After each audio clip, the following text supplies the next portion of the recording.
What do we expect? What do you think? Deloitte got the in from the number 11 Downing Street about what's going to happen.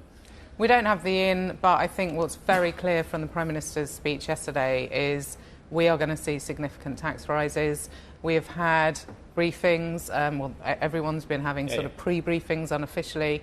So I do think this is going to be a big budget. Of that 40 billion, we think about 35 billion is going to come from tax rises.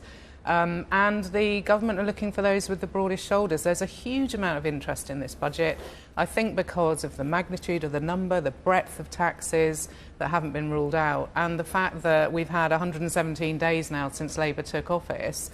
We haven't had a Labour government for 14 years, and they're going to want to make their mark on the tax system. It feels a little bit like kitchen sinking, where they're going to do a lot of very early moves now, and then hopefully that's going to bear fruit for the UK economy, for our productivity, for our growth over coming years as well. A lot of our viewers are probably Deloitte clients as well, amongst with the other members of the big consultants as well. What are clients of Deloitte mostly trying to do in advance of this?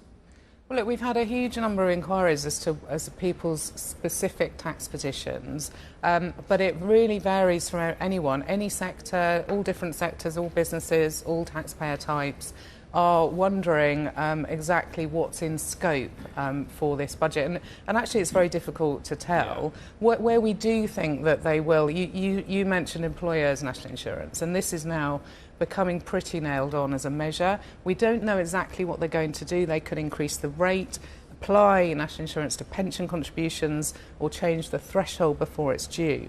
And it's quite a large percentage of businesses' cost, actually. If you've got a big pay bill, you employ a lot of people and you pay a higher average salary, then you pay a 13.8% tax on top of that pay bill. I've already had small business owners talking to me privately and professionally about how disastrous this is. Any increasing tax bill for them at this time means they're going to have to let people go.